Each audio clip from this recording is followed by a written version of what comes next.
Hi hello నమస్తే. BR Naidu గారు చేసినటువంటి చెత్త కొండ మీద చర్చ జరుగుతుంది ఆంధ్రప్రదేశ్లో.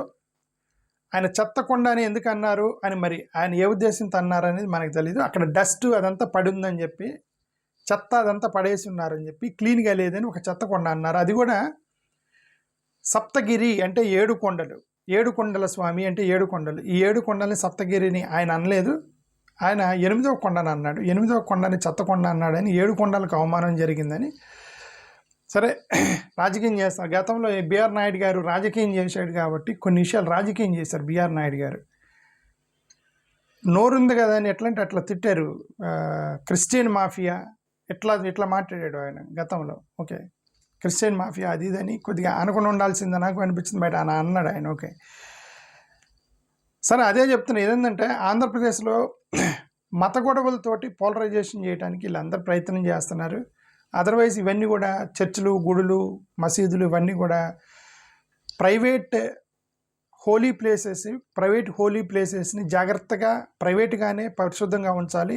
బజార్లోకి తీర్చకూడదు. బజార్లోకి తీరుస్తున్నారు వీళ్ళు, బజార్లోకి లాగుతున్నారు రాజకీయ పర్పస్ కోసం, అంతే సింపుల్గా. Otherwise these are all private affairs. అంతర్గతంగా మన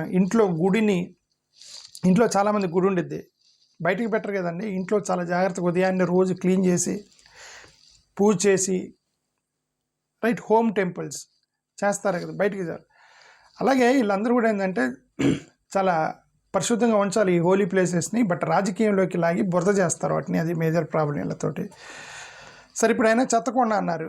నాకు ఈ యొక్క హిందూ సహోదరులు చేసేటువంటి ఒక మంచి పని ఏంటంటే, I really appreciate these Hindu brothers. ఏంటంటే ఏ వ్యవస్థ చేంజ్ వీళ్ళు చేస్తారు.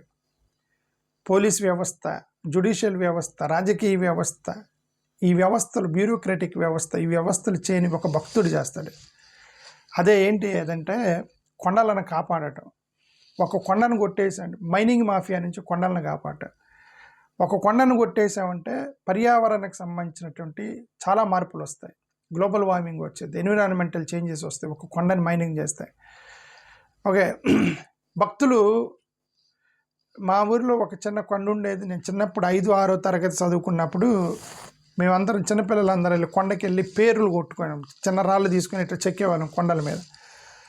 అక్కడ నేను కూడా చెక్కా. రమేష్ అని నా పేరు మా ఊరు కొండ మీద నొక్కి చెక్కాను అనమాట. అప్పుడు చిన్నప్పుడు 5వ తరగతి ఉన్నప్పుడు. అది చాలామంది చెప్పారు, అన్న మేము వెళ్ళినప్పుడల్లా అక్కడ నీ పేరు కనిపిస్తుంది అని నాకైనా జూనియర్ చాలామంది చెప్పారు. ఓకే, కానీ నేను 10-15 సంవత్సరాల తర్వాత వీళ్ళు పిల్లలు చెబుతున్నారు నీ పేరు ఉందన్న అని చెప్తున్నారని చెప్పేసి, ఒక 10-15 సంవత్సరాల తర్వాత జస్ట్ మేము అట్లా చూద్దామని పోతే అక్కడ కొండలేదు. పిల్లలు క్రికెట్ ఆడుతున్నారు. అక్కడ క్రికెట్ ఆడుతున్నారు. ఇక్కడ ఏంది కొండ ఉండాలి, ఏమైందంటే ఏముంది, మైనింగ్ చేసేసారు ఆల్రెడీ. దాన్ని క్రికెట్ గ్రౌండ్ చేస్తారు. మైనింగ్ చేసి కొండని లేపేశారు మైనింగ్ తోటి. ఓకే, అంటే కొండని లేపి మట్టి పోసి మళ్ళీ దాంట్లో పంటలు కూడా వేస్తున్నారంటే మీరు జస్ట్ ఇమాజిన్. కొండ మాయమైపోయింది. ఈ 7 కొండల స్వామిని, పవిత్రమైనటువంటి కొండలు, 7 కొండలు పవిత్రమైన కొండలు, వెంకటేశ్వర స్వామి ఎలిచిన కొండలు అని గనక ఆ సెంటిమెంట్ లేకపోతే ఇప్పుడు ఏ బుల్డోజర్లో వచ్చి వాటిని కూడా క్రికెట్ గ్రౌండ్ చేసి ఉండేవి. ఆ 7 కొండలని లేపేసి ఉండేవాళ్ళే ఈ యొక్క మైనింగ్ మాఫియా, మైనింగ్ దుర్మార్గులు. ఓకే, నేను అదే చెబుతున్నా. ఈ హిందూ భక్తులు, హిందూ డివోటీసు కొన్ని వందల కొండలని దేశవ్యాప్తంగా కాపాడుతున్నారు వాళ్ళు భక్తి పేరుతోటి. అదర్వైజ్ వాళ్ళన్నింటినీ క్రికెట్ గ్రౌండ్ చేసేస్తారు వీళ్ళు. మైనింగ్ మాఫియా వాళ్ళు మాత్రం కొండలు కొట్టేస్తారు మొత్తం. సో అందుకని వీ షుడ్ అప్రిషియేట్ అట్లీస్ట్ ఈ పాయింట్లో we must appreciate these Hindu brothers who are saving these hills in the name of devotion. Whatever వాళ్ళు నమ్మిన దాని ప్రకారం వాళ్ళు ఎట్లా కొండలను కాపాడుతున్నారు అట్లీస్ట్. సరే, ఇప్పుడు 8వ కొండ గురించి మాట్లాడదాం. నేను భక్తి అనేది మీకు వదిలేస్తున్నా, ఎందుకంటే మీ భక్తి, మీ విశ్వాసాల జోలికి మనం, that's up to you, because I don't want comment on your devotion. సైంటిఫిక్గా మాట్లాడుతున్నాను. సైంటిఫిక్గా కొండలు ఎలా ఫామ్ అవుతాయంటే, కొండలు జనరల్గా సైంటిఫిక్ ఫోల్డింగ్ ద్వారా ఫామ్ అవుతాయి. ఫోల్డింగ్ అంటారు. ఫోల్డింగ్ అంటే ఇది ఇట్లా ప్లెయిన్గా ఉన్న 2 ఢీకున్నప్పుడు ఇక ఇట్లా 2 పైకి వెళ్ళిపోతాయి. 2 ఢీకున్నప్పుడు ఇలా పైకి వెళ్తాయి. భూమిలో వచ్చినట్టు మార్పులు, భూకంపాలు వచ్చినప్పుడు, ఫ్లక్చువేషన్ వచ్చినప్పుడు 2 అలా ఢీకొని ఇలాగా ఒక కొండలు ఫామ్ అవుతాయి. అది సైంటిస్టులు చెప్పిన ఒక ఫోల్డింగ్ కాన్సెప్ట్. అది రెండోది ఫాల్టింగ్ కాన్సెప్ట్. ఈ రెండు ఢీకున్నప్పుడు ఒకటి పైకి పోయి ఒకటి కిందకి పోయిద్ది అనమాట. సో ఇలా కూడా కొన్ని కొండలు ఫామ్ అవుతాయి. ఫాల్టింగ్ అంటారు వాటిని. వాల్కనోక్ కాన్సెప్ట్ ఇది. వాల్కనోలో వచ్చినప్పుడు అది ఉబ్బిద్దాను, ఉబ్బుకుంటూ పైకి వస్తారు. రాళ్ళు మొత్తం కూడా వాల్కనో బాగా పైకి ఉబ్బుతాయి అనమాట. అవి తర్వాత మొత్తం చల్లబడినప్పుడు కొండలుగా ఫామ్ అవుతాయి. ఇక నాలుగోది న్యాచురల్గా ఫామ్ అవుతాయి. అంటే రివర్సు, వాటర్లు, రివర్సు, క్యానల్స్, రివర్సు, ఇవన్నీ కూడా వాటర్ ఫ్లో అవుతూ ఉన్నప్పుడు హార్డ్ ఏరియాని సర్ఫేస్ కంటే ఎక్కువగా ఆ మట్టి అదంతా ఉన్నప్పుడు కొన్ని మిలియన్ సంవత్సరాల నుంచి, వందల సంవత్సరాల నుంచి వర్షాలు, భారీ వర్షాలు, తుఫాన్లు ఇవన్నీ వచ్చినప్పుడు ఆ వాటర్ ఫ్లో, రివర్స్ అవన్నీ ఫ్లో అవుతూ మట్టి మొత్తాన్ని కొట్టేసుకొని పోయి రాళ్ళను మాత్రం మిగులుస్తాయి. అవి కొండలుగా తయారవుతాయి. ఓకే. సో అది అలాగే ఇప్పుడు మన తిరుమతి స్థానానికి సంబంధించిన 7 కొండలు కూడా అక్కడ దాని చుట్టుపక్కల చాలా రివర్స్ ఫ్లో అవుతున్నాయి. అవి మిలియన్ సంవత్సరాలుగా రివర్స్ ఫ్లో అవుతూ అక్కడ కొండలుగా తయారవని ఒక 7 కొండలు. ఓకే. అక్కడ మనకి అక్కడ ఫాలో అవుతున్న రివర్సెస్ చూడండి. స్వర్ణముఖి రివర్ ఒకటి ఫాలో అవుతుంది తిరుపతి 7 కొండల దగ్గర. స్వర్ణముఖి రివర్, ఆకాశగంగా రివర్, పాప వినాశనం రివర్ ఒకటి, జబాలి తీర్థం అని. అంటే వీళ్ళందరూ మనోళ్ళు పెట్టిన పేర్లు. Otherwise these are canals. Okay. అదే సరస్వతి, గంగా, సింధు, ఇవన్నీ మనోళ్ళు పెట్టారు, రివర్లకు పేర్లు పెట్టారు. Otherwise if you remove the names they are just flow of water, rivers అనమాట. సో ఆ రివర్స్కి ఇట్లా ఇవన్నీ కూడా అక్కడ ఏడుకొండల స్వామి దగ్గర రివర్స్ ఫ్లో అవుతూ అవి 7 కొండలుగా తయారైనాయి. ఈ 8వ కొండ ఉందే అది యాక్చువల్గా న్యాచురల్గా ఫామ్ అవ్వాల. 8వ కొండ ఇప్పుడు ఆయన మాట్లాడు సత్తకొండ అనేది, ఇది న్యాచురల్గా ఫామ్ అవ్వాలి. అది వీళ్ళు ఆ 7 కొండలు మాత్రమే న్యాచురల్గా ఫామ్ అయినాయి. ఆ 7 కొండల్ని వీళ్ళు సేవ్ చేస్తూ వచ్చారు. దానికి ఒక చరిత్ర ఉంది. బహుశా మీకు ఆర్యన్ థియరీని నమ్మని వాళ్ళు మీరు యాక్సెప్ట్ చేయకపోవచ్చు. ఆర్య ఇన్వేజన్ థియరీని మీరు నమ్మని వాళ్ళు మీరు యాక్సెప్ట్ చేయకపోవచ్చు. ఎందుకంటే గతంలో అంబేద్కర్ అన్నాడు ఆర్యన్ ఇన్వేజన్ థియరీని నేను నమ్మనన్నాడని చెప్పేసి ఒక పై పాయింట్ కింద పాయింట్ వదిలేసి అంబేద్కర్ వీళ్ళు కోట్ చేసి ఆర్యన్ థియరీ తప్పు అంటున్నారు. ఆ గతంలో అంబేద్కర్ ఏమనంట ఆర్యన్ ఇన్వేజన్ థియరీని ఆయన డిస్కరేజ్ చేశాడు. ఎందుకు డిస్కరేజ్ చేశాడు అంటే వీళ్ళు వచ్చి మేము ఎక్కడి నుంచో వేరు విదేశాల నుంచి వచ్చినటువంటి ఆర్యన్ రేర్ స్పెసీస్, మేము ఒక యునిక్ పీస్ అని చెప్పుకుంటున్నారు అని ఆర్యన్ థియరీ అని. అంత లేదు, నువ్వు కూడా మా వాళ్ళవి అని చెప్పడానికి ఆయన ఆర్యన్ థియరీది ఏం లేదు, మనందరం ఒకటే అని చెప్పాడు అంబేద్కర్ అప్పుడు. అంటే ఫర్ ఎగ్జాంపుల్ ఇప్పుడు నేను మా చెన్నమ్మ కొడుకున్నాడు అనుకోండి. వాడు దుబాయ్ నుంచి వచ్చి వాడు సూటు బూట్ వేసుకొని నేను దుబాయ్ నుంచి వచ్చాను అది ఇది అని చెప్తే అంత లేదా, వాడు మా చెన్నమ్మ కొడుకు, వాడు ఇక్కడే పుట్టి ఇది గల్లీలో పుట్టి వాడు ఇదంతా అంత సింపుల్గా డౌన్ చేయటం. అంబేద్కర్ అది ఆ టైంలో అది చేశాడు. వీళ్ళందరూ వచ్చి మేము ఆర్యన్ రేర్ స్పీసీస్, మానవ జాతికి ఎక్కువగా తెలివిగల అంతేం లేదు, నువ్వు కూడా ఇండియాలో వాడివే, నువ్వు కూడా మా బంధువే అన్నాడు. నువ్వు కూడా మా బంధువే, మనందరం ఒకేసారి పుట్టే, అది వదిలేసి ఆర్యన్ ఇన్వేజన్ థియరీని మాత్రమే అపోజ్ చేశారు అనేది హైలైట్ చేసుకుంటూ వస్తున్నారు వీళ్ళు. సరే, నేను ఇదంతా చెప్పి మీరు ఆర్యన్ థియరీని నమ్మినా నమ్మకపోయినా ఈ యొక్క కొండలు పవిత్రంగా మారటానికి ఆర్యన్ ఇన్వేజన్ థియరీలో కూడా ఒక కాన్సెప్ట్ ఉంది. ఈ ఆర్యన్స్ ఎవరైతే ఉన్నారో ఎత్తైన కొండలన్నింటినీ సెలెక్ట్ చేసుకొని అక్కడ నివాసం ఉంటూ ఇక్కడ లోకల్ ద్రవిడియన్ యొక్క జాతితోటి లోకల్స్ తోటి వాళ్ళు ఉద్యమాలు చేసి వీళ్ళందరినీ ఆక్యుపై చేసుకుంటూ రావాలి. కొండల మీద కంట్రోల్ సాధించారు, వాటర్ ఫ్లో మీద వాటర్ రిసోర్సెస్ మీద కంట్రోల్ సాధించారు. ఆ కొండల మీదే నివాసాలు, గుడులు కట్టి అక్కడి నుంచి వీళ్ళు స్లోగా ఆధిపత్యం సలాయించారు లోకల్ ద్రవిడియన్ జాతి మీద అనేటువంటి ద్రవిడియన్ థియరీ. ఆ ద్రవిడియన్ థియరీ మీరు నమ్మిన ద్రవిడియన్ థియరీ చెప్తారు. అలాగే ఆర్యన్స్ వీళ్ళందరూ ఏం చేశారంటే పెద్ద ఎత్తైన కొండలన్నింటినీ కూడా ఒక పిల్గ్రిమ్ ప్లేస్లుగా మార్చేశారు. వాళ్ళ చేయబట్టి ఈరోజు మైనింగ్ మాఫియా నుంచి కాపాడుతున్నారు. That's what I said, I'm appreciating them because at least they saved these hills from these mining mafia. Okay, సరే. ఇప్పుడు ఇంతకు నేనేమంటానంటే ఈ 7 కొండలు పిలిగ్రిమేజ్గా మార్చేటువంటి క్రమంలో ఏడుకొండల స్వామిని అక్కడ మొత్తం కూడా శుభ్రం చేసి ఒక పిలిగ్రిమేజ్గా మార్చాలి. ఆ మార్చటానికి చెత్త చెదారం మొత్తం తీసుకెళ్ళి పక్కన డంప్ చేయాలి. ఆ డంపింగే 8th ప్లేస్, 8th హిల్. అది న్యాచురల్గా ఫామ్ అయింది కాదు. అందుకని ఈయన చెత్త కొండ అన్నాడు కదా, నిజంగా అది చెత్తతో ఫామ్ అయినటువంటి కొండ. చెత్త అంటే మనం వేసి చిత్తు పేపర్ల కొండ కాదు, రాక్. ఇవన్నీ కూడా 7 కొండల నుంచి తీసుకెళ్ళినటువంటి ఆ డంపింగ్ యార్డ్, అక్కడ పడేసేవాళ్ళు కొండలు తయారు చేసేటప్పుడు. అది 8 కొండగా తయారైంది. కాబట్టి ఇప్పుడు వీళ్ళు చెత్త కొండ, ఈయన చెత్త కొండ అన్నాడు. మోరోవర్ అక్కడ వాటర్ ఫ్లో అవుతా ఉంది, మురికిగా ఉంది, మీరు క్లీన్ చేయండి అని అన్నాడు అనమాట బిఆర్ నాయుడు గారు. ఏమండి అక్కడ కొండల్లో మురికిగా ఉంది, క్లీన్ చేయండి అది ఇది అన్న.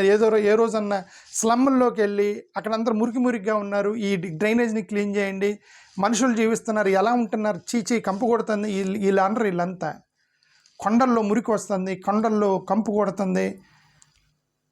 ఓకే, జంతువుల మీద ఉన్న ప్రేమ, కొండల మీద ఉన్న ప్రేమ మనుషుల మీద కూడా ఉంటే మా మనుషులకు మంచి జరిగిద్దని మీకు రిక్వెస్ట్ చేస్తున్నాం. ఓకే, సో అది ఈయన 8th చెత్తకొండ అన్నదానికి కాన్సెప్ట్ చెప్తున్నా. ఇప్పుడు వైఎస్ఆర్సీపీలో ఆయన ట్రోలింగ్ చేస్తున్నారు. వైఎస్ఆర్సీపీలు కూడా కరెక్ట్. ఏమంటే చెత్తకొండ అంటారా మా 8వ కొండని అని వాళ్ళు అంటున్నారు. ఈయనంటే నేను 7 కొండలను అనలేదు, 8వ కొండను కదా అన్నాను. అది నిజంగా డంప్ యార్డ్ అంటే మరి ఈ డంప్ యార్డ్ ఎక్కడి నుంచి వచ్చింది? పక్కనున్న పల్లెటూరులో చెత్త తీసుకొచ్చి వచ్చింది కాదు కదా. ఈ 7 కొండలని యొక్క మీరు పిలిగ్రిమేజ్గా మార్చే క్రమంలో అక్కడ తీసుకెళ్ళి డంపింగ్ చేసిందే 8వ కొండ. అలా ఫామ్ అయింది 8వ, అది న్యాచురల్గా ఫామ్ అయింది కాదని సైంటిస్ట్స్ చెప్పారు ఆల్రెడీ. 7 కొండలు మాత్రమే సైంటిఫిక్గా న్యాచురల్గా ఫామ్ అయినవి. అవి రివర్ల ద్వారా, ఏమంటారు, తుఫానుల ద్వారా, వరదల ద్వారా ఫామ్ అయింది 7. మిగతా 8ది డంప్ యార్డ్ నుంచి వచ్చింది. ఓకే, బట్ దీని నుంచే కదా వచ్చింది.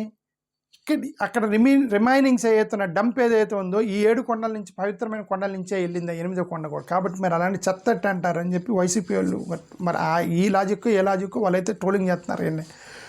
వాళ్ళ లాజిక్ నాకు తెలియదు, బట్ నాకు అర్థమని చెబుతున్నా. సో ఎనివే, ఇది నేనేమంటానంటే మీరు కాపాడండి, కొండలను కాపాడండి, మైనింగ్ మాఫియా నుంచి కాపాడండి. మీరు ఇట్లాంటి మంచి పని చేస్తున్నారు. We appreciate all Hindu brothers. ఎందుకంటే గ్లోబల్ వార్మింగు, ఎన్విరాన్మెంట్ చాలా ఇంపార్టెంట్, దాన్ని ప్రొటెక్ట్ చేయాలి. కాబట్టి మత రాజకీయాలు మాత్రం చేయగాకండి, నా రిక్వెస్ట్ అది. మత రాజకీయాలు దయచేసి చేయగాకండి. వీళ్ళు నిజంగా ప్రేమ ఉందా లేదో మనకు తెలియదు. ఎందుకంటే గతంలో చాలా ఆరోపణలు ఉన్నాయి వీళ్ళ మీద. అంటే ఇప్పుడు టీటీడీకి సంబంధించి 87,000 ఎకరాల భూమిని 87,000 ఎకరాల భూమిని లీజింగ్కి ఇచ్చారు. ల్యాండ్స్ని ఎంక్రోచ్మెంట్ జరిగింది.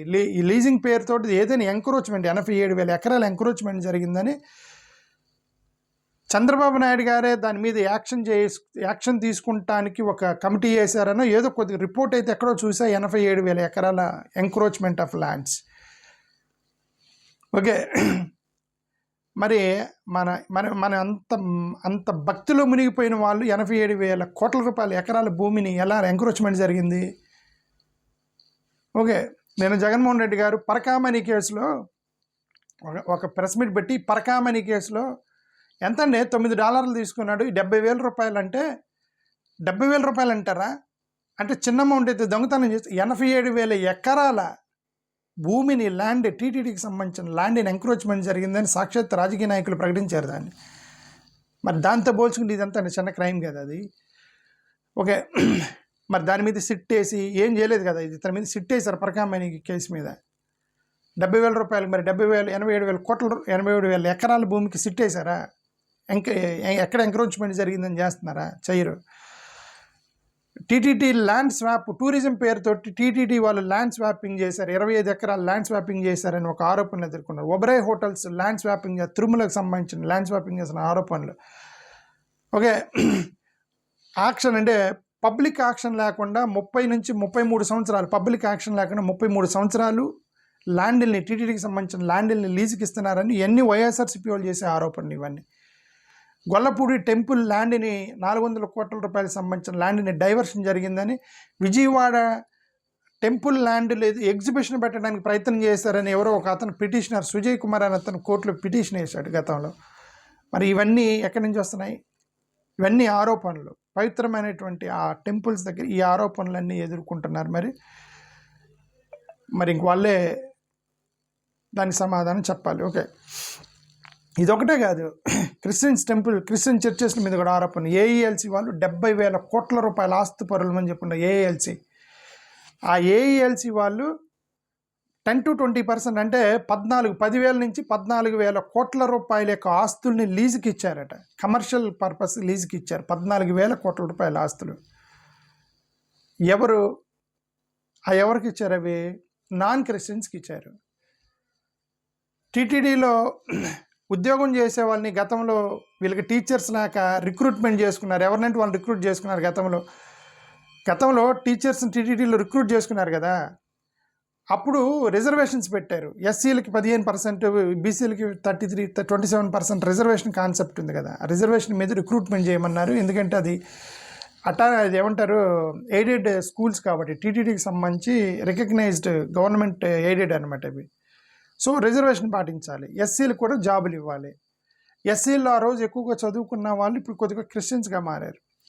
ఓకే, అప్పుడు కూడా ఎవరైతే ఇప్పుడు స్కూల్ పెట్టారు, స్కూల్లో మన పిల్లలకు చదువు చెప్పడానికి కాదు, ఎవరంటే వాళ్ళని తీసుకోండి అన్న రిజర్వేషన్స్ మీద ఫిల్ చేయాలి.